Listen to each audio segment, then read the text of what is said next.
Nou, goedemiddag. Patricia van Paardenpas hier. Ik ben deze week in Tanzania om een paardrijsafari te bekijken, te beleven, te beoordelen, te testen. En nou ja, ik kan er natuurlijk veel over vertellen en dat zal ik zeker nog doen op de website. Maar ik ga jullie voorstellen aan de eigenares van deze safari in Tanzania. And that's Joe Westermark from Kaskazi Safari. So I'll continue in English now. Okay, sounds Joe. good because my Dutch is a little bit limited. Okay, but it's nice to get the introduction. So I always start with a question, and it might be a tough one, but who knows? I'd like to ask you, what would you prefer, Kenya or Tanzania? So if you would have asked me that question, say 10 years ago, I probably would have said Kenya. But today, obviously, I would say Tanzania. And not only because I do live here and run my business here and have my boys here and have my fiance here, but I have very much fallen in love with Tanzania, and I feel that Tanzania is a little bit what Kenya was about 30 years ago. So my answer would be Tanzania. Okay, but you're originally from Sweden, or Swedish background? Yeah, so I grew up in Sweden and in Kenya, and then when I finished high school, I went down to South Africa to study. So I studied field guiding, hotel and lodge management down there. And not really because I necessarily knew that that's what I was going to do in life. It was more sort of a gap year because I didn't really know what I wanted to do in university. So anyway, so one thing led to another. So I was down there, I worked a little bit with different horse operators down there, and then was on my way up to Kenya for another job, and came through Tanzania and got offered a really nice job here that involved horses as well. And that's about 16 years ago, and I have not left since then. You haven't looked back. I haven't looked back, no.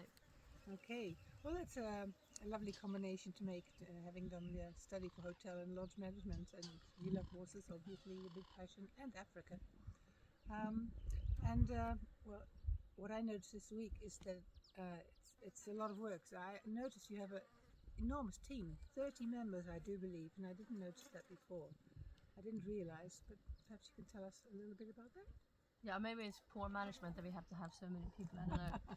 But no, obviously so we're a mobile operator, as you know by now. And really what happens on the days when you move, that is a lot of heavy lifting. So there's a lot of departments that requires a lot of manpower. So we are a team of about, I think we're 29 people exactly in the bush as we speak. And you know, within that we've got night watchmen that we call the scarers, we have 3 chefs in the kitchen, we have 10 stewards, we have the waiters, we have the guides, we have the drivers, we have the bush mechanics. So it does require quite a few logistics when you're out there. But saying that, I don't think we would like to do anything apart from mobile safaris, because it is that it just allows you to have the flexibility to move and to go to different areas depending on where the game is going and depending on what the weather is doing and all these things, all the elements that you also have to be aware of out on these safaris. Oh yes, and obviously it gives you the option to be like out here where there is no lodge with a pool, or there's no close by village, so we're really out back and staying out in the wild in a camp where the animals can basically just walk in and out. And with the elephants in view as we speak. With the elephants in view as we speak, so it's pretty, it's not only raw and pure, but it's really out back. So that is what a mobile safari makes a big difference to a centre-based lodge one. I'm beginning to understand that. Yes, absolutely, and that's why we made sure that you join us out here, so you could see it for yourself. Good. Okay, so looking at the horses here, tied up, ready to ride in a minute. How many horses do you have? So we got about 39 in the yard at home. All of them obviously not being perfectly trained safari ponies, but we got about just under, I think we got 19 ponies that are sort of what we refer to as the safari machines. That are veterans out of safari, that anyone that came on one of these rides could ride. Yeah, because that seems enough that you wouldn't ride with 19 people. That means you have the horses as a backup of somebody. Yes, we always need some backup and some spares. And the rest in the yard is we got our own breeding stallion, we got a few youngsters, so now we're trying to breed on our own, which is not very easy, but we're getting there slowly but surely. Because Tanzania not being a very horsey country, it's not like you can go down the road and buy yourself a horse. It's normally involves going to South Africa, which is a very expensive exercise. So we decided to breed on our own, and we got one out here, this boy being one of the first homebreds. Kaskazi is his name obviously, because he's the first one. And we got a good 5 3-year-olds at home that's just starting to be broken in, and hopefully in a year from now they should all actually be out starting to do their first safaris with us. Oh, that's lovely. The horses are absolutely fantastic. So reliable, so willing to work, lovely forward, and a horse for everyone. Yeah, no, it's good to have a variety of a little bit of everything. Yeah. Other than that, we've been having some very good food. What about the kitchen? What about the kitchen? So yeah, I think I told you about the very brief story about the lovely chef we had. That yeah, literally we're not a chef when he joined us, and we have sort of built the kitchen up together. His name is Clemens, so he's today our head chef, and he's been with us from day one. So it means he's been with us for pretty much 10 years now. But yeah, we do a variety of different cuisines as you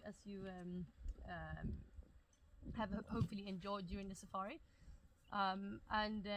Yeah, normally really what happens is that I go and eat something really nice somewhere, or maybe my mom used to cook a lovely meal or different meals during my childhood, and a lot of that has ended up on the menu, to be perfectly honest. So I have a lot of credit to give to my mother there. Absolutely. And other than that, we tried new menus, and maybe we'll host a little dinner party at home. Clemens comes, we cook together, and then if it is easy enough to make on a mobile safari, because obviously those things has to be taken into consideration as well.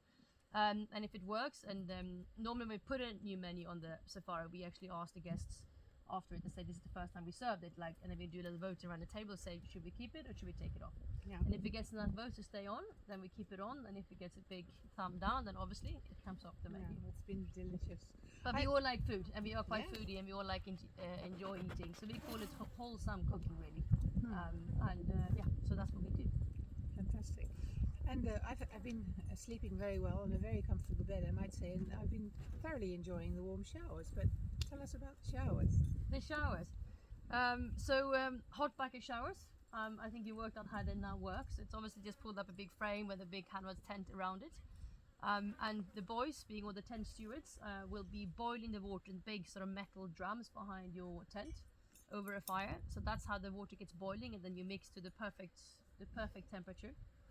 And then by rope you drop it down, you put hot water in, up it comes. And normally, even if I talk about my own house at home, the pressure is normally better out in the safaris, because it actually does work, because it actually comes through rather than sort of dripping through a tiny little pipe or something.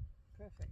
But there is something very special after a long day out, day, and quite often it's quite dusty to have a nice hot shower. I can attest to that. Yeah. Speaking of wildlife, what about the wildlife here? So obviously as we're looking around us here, we can see lots of nice wildebeest out there, a nice herd. We got 3 big bull elephants standing off in the tree line as well.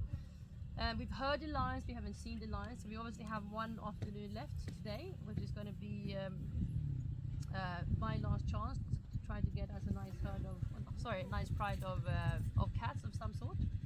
And if we fail, you're just going to have to come back. And we have to try it all over again. Yeah, keep going. Okay.